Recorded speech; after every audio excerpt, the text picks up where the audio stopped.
loolu ngeen fi waxoon dégguma leen de ngeen ne da ngeen soxla financement ngeen ne 1 million doyu leen 2 millions doyu leen ngeen ne juróomi million ngeen bëgg juróomi million yaa ngi nii ñii ñooy groupe Cofina mooy banque yi gën a mag ci réew mi bu ñu leen lebalee juróomi million taux d'intérêt 8% maanaam boo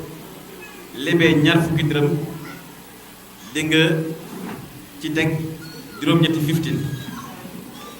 yaakaar naa loolu te yéen ngeen daan am ay taux lu ëpp 20%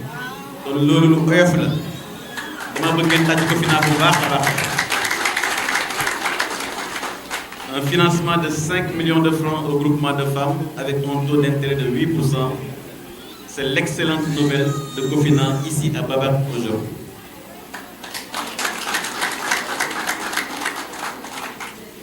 Comme am na ñoo xam ne nag seen lamiñ rek la ñu yor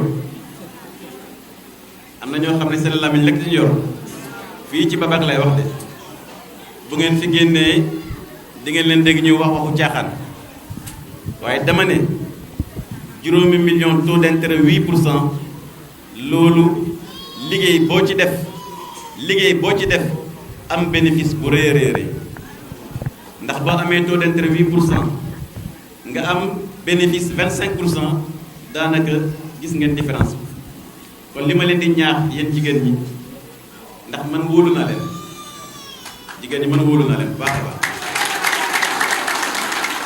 xam nga 5 millions à Babac. Et tout à l'heure, nous irons à Angola avec un financement de 2,6 millions à des jeunes qui ont également un business plan. Je vais 67 villages, ku ci indi business plan, nous finançons les comme nous finançons les gens de Babac. Lolu la bëgg wax Cofina ah yéen jigéen ñu leen di ñaax nag seen projet bi ngeen bëgg a def ngeen góorgóorlu ci ba su ngeen demee ba ëllëg ngeen pare rembourser juróomi millions yi. ñu defal leen fukki million ëllëg mën ngeen dem ba dem juróom fukki million ba téeméeri million newoon naa leen fii am naa yéen jigéen ñi ngeen créé fi entreprise fii ci Babac li ngeen def yëpp di ko jënd feneen mën ngeen créer des unités de transformation fii ci Babac. Monsieur Sakho le prochain projet bi ñuy def fii dans cette zone là ñii bu ñu paree ça sera un mini parc industriel de transformation bërëb boo xam ne di ngeen ci am machine buy defar diwlin machine buy defar jus machine buy defar farine ak unité boulangère financement boobu c'est le prochain projet boo xam ne la ñuy def fii incha allah fii ci diggante zone bi parce que c'est une zone très très peuplée. mbokk yi ñu ngi leen di nuyu di leen ziyaara di leen balu àq di leen baalit àq di ñaan yàlla bu boole ñu bal am mbégte lool nag ci délégation bii fi ñëw tey ci meeting de clôture bi nga xam ni Benno Bokk Yaakaar dafa tourner commune bi yépp def ko ay karawaan dëkk bu nekk mu dem ca ba tey jii nag mu war a tëj nag loolu tëje si ko fii ci Anéne loolu mbégte la defe naa ne waa Anéne yëpp loolu bég nañ ci tundu Anéne yu yëpp it bég nañ ci Jobaas yëpp bég nañ ci muy délégation boo xam ni Benno Bokk Yaakaar moo ko composé ka ca jiitu ca délégation ba ñu di ko nuyu bu baax a baax muy monsieur le ministre Alioune Sarr maire de la commune de Notto Diobass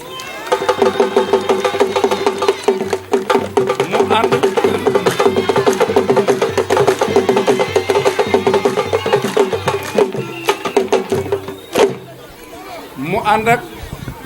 Ly Thomas Ciss parti socialiste moom it di jàmbaar ci Diobass yàgg a dox développement ak politique ci Diobass ànd ko ak Mout Sène moom it nekk ci parti APR ànd itam ak coalition bu soxna Ndeye Fatou Ndiaye àndit ak ku ñuy wax Malamine Ndione moom it ci mouvement Yeesal la bokk ak ñeneen ñi nga xam ni nag ay délégation la yu mag a mag a mag yu ànd ci biir caravane bi am nañu mbégte lool nag aaneen nag mag ñëpp fi lañu yendu ngir di xaar monsieur le ministre Alioune Sarr dañu ko namm donte ni bërki démb la fi jóge teewul saafonte ak moom da leen a jaral lu nekk moo tax fii lañu yendu ci pénc mi tey nag du bisu doléance bisu sargal la bisu sant la bisu ñaax itam askan wi la kon monsieur le ministre ñu ngi lay nuyu bu baax a baax a baax a baax di la sant di la gërëm bu baax a baax gis nañu commune Notto Diobass réalisation yi nga ci def nga xam ni tey lépp lu nu jafe woon ca diggante nguurug Senghor ba bisu tey bi nga ñëwee am nañu muy lu jëm ci wàllu courant gis nañ liñ ci liggéey ci commune bi ba ci dëkk bii may wax nii fekkoon nga fi courant waaye dolli nga fi courant li jëm ci wàllu piste rurale yi it ñun de ba ñu xàmmi ko ak léegi ñu ngi soxla aw yoon diggante tëri ba ak fii mësuñu ko am ci yow lañ ko amee amuñu sa fay yàlla fay la loolu dama ne woon duma ko mën a bañ a wax gis nañu itamit li nga def ci njàng mi seemu aaneen li nga ci def ñëpp gis nañ ko rafetlu nañ ko ñu ngi la ci sant bu baax a baax di la ci gërëm bu baax a baax tool yi nga xam ne moom dong la ñu yaakaar nga xam ne man bi ma juddoo damaa ñëw fekk wala Diobass bii ñu fiy bay mbay mu nekk deewoon na ba yàq complètement ci yow mii lañ ko defare kon nag ñun de ñun amuñu sa pay xanaa kay liñ ni faye ma di ko ñaaxi askan wi mooy le 24 le 24 nañu jël sunuy carte képp kuy doomu aaneen te bëgg aaneen te bëgg a suqali aaneen da nga fob sa carte Macky Sall dugal ko ci sa enveloppe dugal ko ci kii loolu la ñuy ñaan. amuñu doléance ndax yow da ngaa am programme ku am programme nag kenn du ko wax doléance ndax yow lépp luy soxlay Diobass am nga programme am ba heure bu élection delsee dina fekk yow nga am bilan kon nag ñun tey jii li ñuy ñaan mooy suñuy mbokk dëkk bi bari na nag sa mbax ji bari na lool waaye man de sama mbokki jigéen sama xel dal na ci ñoom xam nañu xàmmee nañu fi njariñ li ne indil nga ñu ay formation indil nga ñu ay financement toogatuñu ci naaj ca marché ba suñuy doom dematul ca na bay jàngi kon monsieur le ministre ñun desee lootunu dara waaye xam nañ ne man de xam naa ne suñuy mbokk ñun jigéen ñi suñuy doom suñuy càmmañ suñuy borom kër wóor na yàlla ne di doo leen gën a gore fas nañu yéene le 24 dinañ jël enveloppe kayitu Macky Sall yeb ko ci enveloppe bi wote 100% yi nga bëgg sax day ndaw ñun danoo wax ne junni bu nekk juróom fukk rek lañ ca mën a bàyyi junni carte yu nekk juróom fukk rek lañ ca mën a bàyyi am nañ ci yaakaar jigéen ñi kenn mënatu leen a nax ndax nag dafa neexul nag ki ngay gis toujours mu am sa yërmande am sa njariñ nga di ko wecceeg dara loolu jigéen ñi yeewu nañ ci xam nañu ko tiitu mati bu soobee yàlla fii moom ñoo ko moom dañ koy gagné incha allah bi. ana ñu ànd ak monsieur le maire.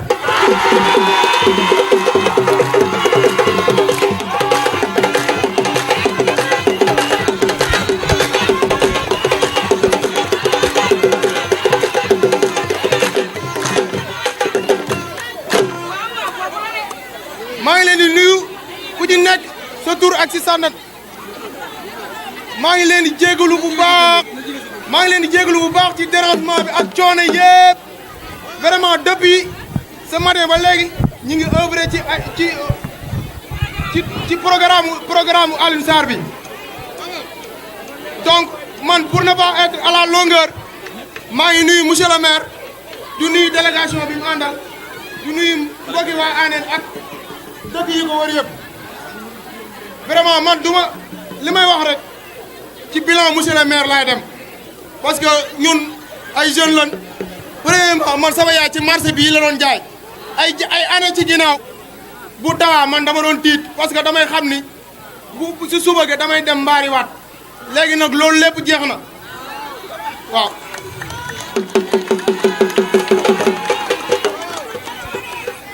léegi sax suñu maire yi ñoo ngi ci jàmm bu tawee duñu am problème nekk ci conditions yi normales ñu defal leen marché boo xam ne nii mën naa ne ci dëkk yi amu fi. deuxièmement man en tant que étudiant vraiment ci ay année ci ginnaaw ñun sonnoon nañ tellement que xam nga amoon nañ ay problème bu ñu amee CFA dañ doon déplacé wu di dem Thiénaba wala Thiès pour jàngi léegi nag loolu lépp jeex na fi boo seetloo suñu rakk yi bu ñu amee CFA fii la ñuy toog jàng te loolu lépp monsieur maire moo ñu ko dimbali waaw.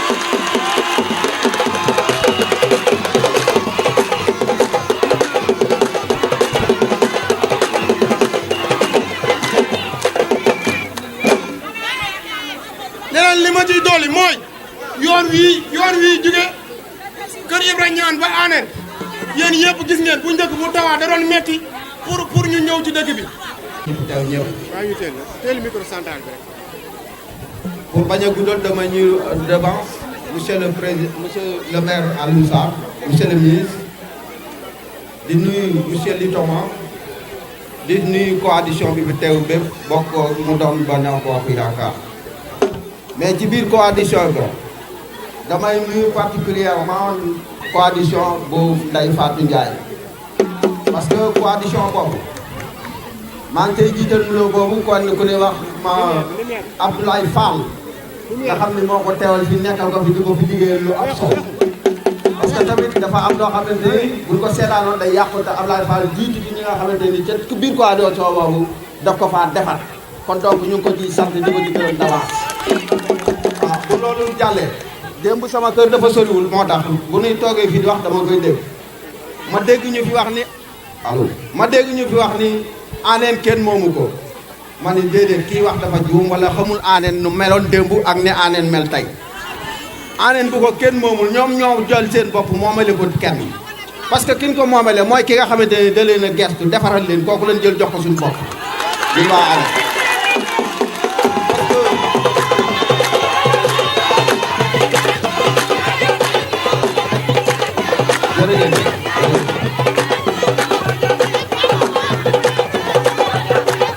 parce que man toog di wax ak yéen tey jii s'il vous plaît am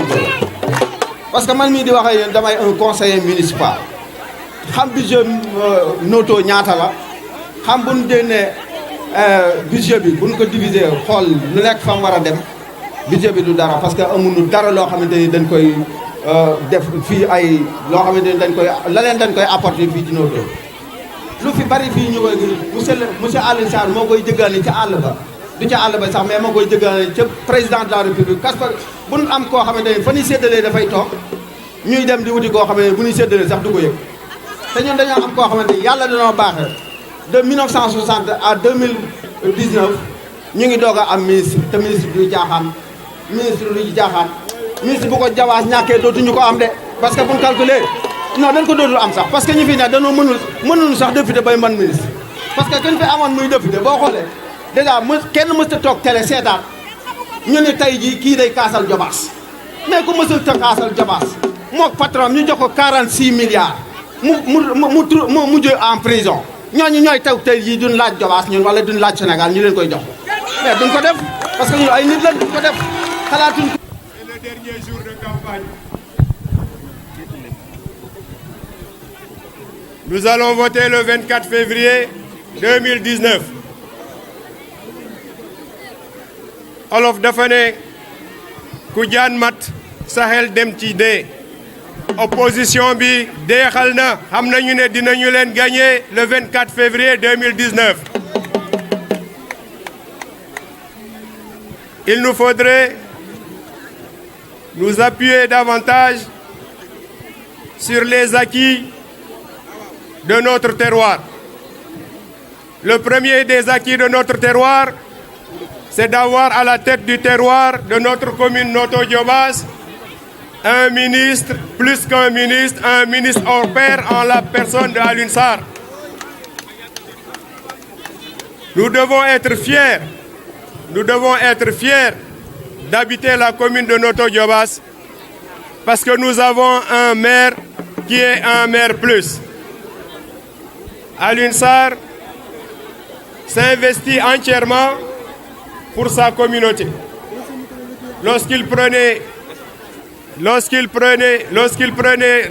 la communauté rurale de Notto en 2009, il n'y avait que 9 villages qui étaient éclairés, qui étaient électrifiés. Et aujourd'hui, il y en a plus de 40 qui sont électrifiés. Ça veut dire que Alioune Sarr sait faire de la politique. Parce que faire la politique, c'est se mettre au service de sa communauté. Et c'est ce qu'il fait au jour le jour. Dama ne Alioune Sarr moo xam lan mooy politique. Politique boo koy def da ngay nangu sonn ngir ñi nga xam ne yaa leen jiite yaa jiite commune Notto Diobass. moo fi indi électrification. village yi fi amul moulin barewul. CMU mu ngi fi. Promoville mu ngi fi. PUDC mu ngi fi. dama ne ministre Alioune Sarr deselatuñu dara. dimanche nag mooy bés bi ñu war a wax ne mooy bésu delloo njukkal. kan la ñuy delloo njukkal dimanche mooy le ministre Alioune Sarr. nan la ñu koy delloo njukkal dimanche mooy ñu jël carte président Macky Sall bulletin président Macky Sall ñu feesal urne yi ndax mu gagné ak une majorité écrasante. war ngeen a xam ne Alioune Sarr bu nekkoon ne maire simple la li muy def Diobass du ko mën mais c'est parce que c'est un ministre de la République. te niñ koy dooleele pour mu jàkkaarloowaate ak Macky Sall mu déglu ko xëy jàppale ko ci li muy liggéey Diobass mooy ñu waate à 100%. waane Anéne ak dëkkay wor Anéne xam naa ne waate ngeen déjà à 100% pour Macky Sall pour dimanche bi di ñëw. Je ne saurais finir sans m'adresser à la jeunesse de Anéne. Je m'adresse à vous, notamment aux primo-votants de Anéne, pour que vous compreniez que nous qui sommes vos devanciers, le ministre Alioune Sarr est quelqu'un qui a à cœur de vous accompagner. Et personne d'autre ne le fera à notre place, à sa place. Parce que nous sommes nés dans le terroir. La coalition Benno Bokk Yakaar, c'est la coalition où tous ceux qui sont des fils de Diobass. dama ne coalition bi jara jàppale mooy coalition Benno Bokk Yakaar parce que ñi fi nekk ñëpp ay doomu Diobass lañu. coalition Benno Bokk Yakaar mooy coalition bi may wax ne mooy coalition bonbon nooy bees. bonbon nooy bees nga xam ne Alioune Sarr foo yootu ci Alioune Sarr nga gis projet bu génni. foo yootu ci Alioune Sarr nga gis électrification. foo yootu ci Alioune Sarr nga gis ay moulin. foo yootu ci Alioune Sarr ngeen gis ay chaises yi muy maye. foo yootu ci Alioune Sarr nga gis ay mbana. Alioune Sarr c'est l'homme du progrès, c'est l'homme des projets te loolu moom manuma koon ñàkk wax fii. nii laay tijjee su ma wax fu ma dem. ngeen ñun ñëpp ñu répété ko ca kaw. ku niit Macky niit ku niitul Macky niit. ku niit Macky niit ku niitul Macky niit. ku niit Macky niit ku niitul Macky niit. Macky nit na Ila Touba, Macky nit na AIBD, Macky nit na Arena, Macky nit na Pont Farafenni, Macky nit na ceeb, Macky nit na suukar, Macky nit na diwlin, Macky nit na gaz, Macky nit na gasoil, Macky nit na essence. Yal na Macky yéeg, yal na Macky jël gagné premier tour. ànd ak Alioune Sarr dañu continuer di nit Sénégal.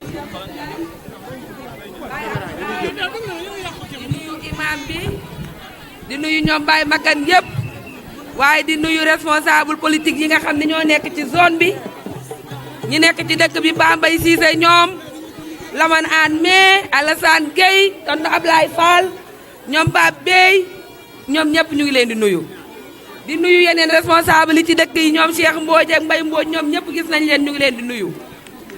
sama kilifa yii ma àndal nag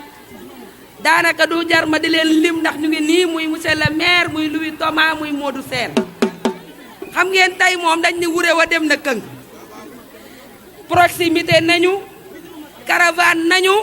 meeting de clôture la ñuy def fii ci Anéne responsable yëpp fekk si waa Anéne zone bi yépp ñëw fii biir Anéne kon lii dafa am solo gis nañu ni mobilisation bi demee te xam nañu ni tànn ngeen ba noppi xañ na duñ ci bari sax ay wax bilan xajul fii tey ndax ku xool di nga gis ku déglu di nga dégg te ñu bari dund nañ ko ci seen biir kër yi maa ngi ànd nag ak sama caravane bii ndax dama doon caravane ci juróom-ñaari dëkk yi loolu su ma ko defee monsieur le maire mii moo ma ko jàppandalal ma woo tey Louis Thomas wax ko ni ko monsieur le maire de jàppale na ma pour ma def caravane ci sama juróom-ñaari dëkk ndax ku déglu barki démbu gis nga conférence de presse bi ñu def Kër Saadaaro Fam Ismaïla mii ñëw ak Mathieu Diop ak Abdou Aziz jëloon kàddu commune bu Notto Diobass wax ci turu Benno Bokk Yaakaar ndax ñi doon wër naan dañuy joxe ndigal ci suuf ndigal loolee mooy tout sauf Macky Sall ñu dund ko nag ñun waa Kër Saadaaro ñu ñaani ndimbal ñaani wallu suñu kilifa yi jàppale ñu seetaan ñu ci benn yoon maa ngi ànd ak bépp jeunesse bu yor taxi te Kër Saadaaro Fam ñaar fukki oto ak ñaar ñu ngi ci gannaaw chauffeur yooyu moo gënoon a contre Macky Sall xañ na ci seeni dëkk waaye tey ñoo ñëw ñoom ñëpp ànd ak ñun fa soril ay wax ndax nag gëm nañu ni ci kàttanu yàlla suñu boroom Kër Saadaaro Fam ga ma jóge de incha allahu rabbi daañu ko gañe waaye fii ñu nekk ci Anéne nit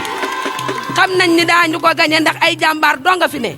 gis ngeen liggéeyub élection présidentielle du benn nit du xaat-xaat du wax ñàkki teggin du leneen xam ngeen lan la naxante ak nit ki ba mu ànd si ak yow ñun de Ablaye Fall ñu ngi lay gërëm ak sa équipe bi nga àndal di liggéey fii ci Anéne ñoom Pape Bey ñoom Mamor nga ànd koog ñoom Ami Aan def ma ni maa ngi ànd ak Alassane Gueye di caravane di proximité sama xol da caa neex gis ngeen ñu munta ànd tàggoo dañuy ànd rek wax naa ko keroog Kër Saadaaro Fam Alioune Sarr mii yàlla moo ñu boole heure bii démb maa ngi ànd ak kilifay juróom-ñaari dëkk yëpp mu recevoir leen ca Thiès waxtaan ak ñoom ñaax leen yedd leen yabal leen tey jii mu jàppale waat ma jël ñaar fukki oto ak ñaar caravane loolu ndamul Macky Sall dong lañ ci bëgg leneen taxul ñu di ko def ñu gis nag nit nii ànd bii ñu ànd incha allahu rabbi mooy ànd bi gën ci Diobass te mooy may Macky Sall ndam kon ñu ngi leen di sant waa Anéne ñu ngi leen di gërëm ñu ngi ñaan ci yàlla le 24 ngeen def ko na ngeen ko doon defee suñu borom dogal Benno Bokk Yaakaar gañe ñu feetu ko fii niñ ko daan defee. xamee ngeen ko mooy bulletin bu am bopp fas bi chocolat bu leen ko jaawat nag beneen bulletin nag ndax am na gars yoo xam ne dañu bulletin bu rouge bu jéem a niroo ak ñun waaye dafa wute bii mooy bulletin bu baax bi kon waa Anéne yéen jël ngeen ndam li ci mobilisation exceptionnelle bi ngeen def tey kon maa ngi ndokkel bu baax a baax suñu responsable yi nekk fii ci Anéne di leen féliciter di wax ñun ñëpp nañu roy ci waa Anéne ndax gis nañu fi tey liggéey boo xam ne bu am solo boo xam ne def ngeen ko sunu sœur Ndeye Fatou wax na ko def ngeen porte à porte maanaam dem ngeen ci kër yi waaye bu leen taxaw tey ci guddi ngeen continuer dem ci kër yi suba ci suba ngeen continuer dem ci kër yi suba ci ngoon suba ci guddi ba dimanche tant que vote bi jeexul bu leen taxaw bu leen tàyyi dem leen wax ak askan wi pour ñu votel coalition Benno Bokk Yaakaar votel Macky Sall ndax liggéey bi ñu tàmbale Anéne muy yoon muy courant muy financement jigéen ñi li ñu koy gën a yombal mooy bu nga ñu joxee seen carte yëpp liggéey bi day gën a yomb te day gën a bar kon ñu ngi leen ñaan seen carte yëpp yéen waa Anéne dëgg la nag adversaire dégg nañ leen ñuy wax waaye dama ne bu leen tontu kenn bu leen xaste bu leen saaga ndax loolu du moom la ñu su kilifa yi nekk Anéne ci la ñu yare bu leen xoolal kenn waaye am leen seen fulla ak seen fayda ngeen sécuriser vote bi ngeen teel a xëy teel a voté te bu leen nangu kenn jalgati élection yi bu leen nangu kenn dafa def loo xam ne lu dul noonu kon la jeunesse de Anéne yéen ndaw ñi Alassane Gueye yaa ñoom Jabel yéen ñi nekk dans les bureaux de vote dimanche 6 heures du matin na leen fekk ci bureau de vote bu leen fa génn tant que jot leen seen procès verbal à 20 heures incha allah ñu def caravane de félicitations et de remerciements aux populations de Diobass ndax incha allah dinañ gagné fii la commune de Diobass.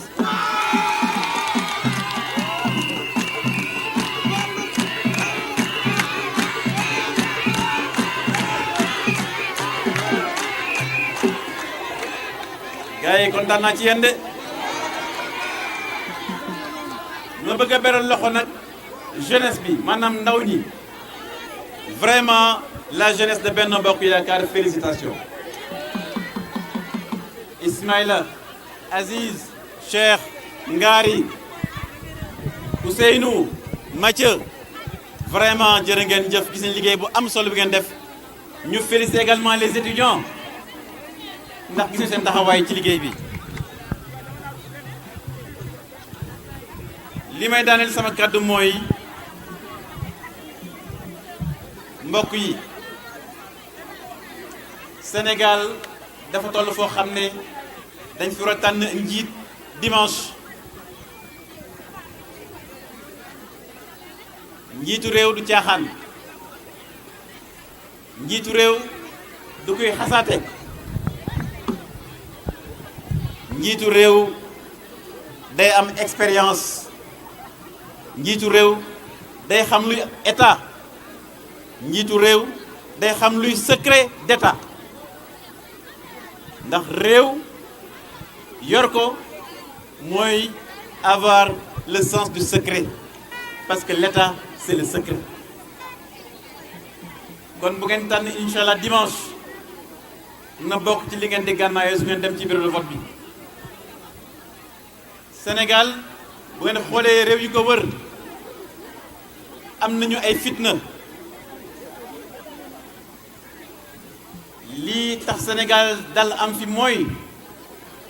sunu mag ñu baax ñii ñu mel ni El Hadj Abdou Anne sunu kilifa diine yi fexe ba Sénégal yàlla musal na ko ci li ñu naan guerre religion Sénégal yàlla musal na ko ci ñu naan guerre ethnique ndax ay tukulóor ay wolof ay séeréer ay jola ay bambara ay pël ñoo dëkk Jobaas ànd ak jàmm loolu nañ ko sàmm bañ a jaawatle loolu maa ngi koy jox message pour tous les hommes politiques ñu xam ne suñu réew mi dañu war a aar kaaraangeem aar kaaraange askan wi kon ñu ñuy def politique loolu nañ ci bàyyi xel bu baax a baax a baax a baax a baax kon waa ANEN maa ngi leen di gërëm di leen sant di leen ñaan dimanche ak jàmm ñu teel a xëy dem voter pour le candidat Macky Sall pour une victoire au premier tour le 24 février 2019.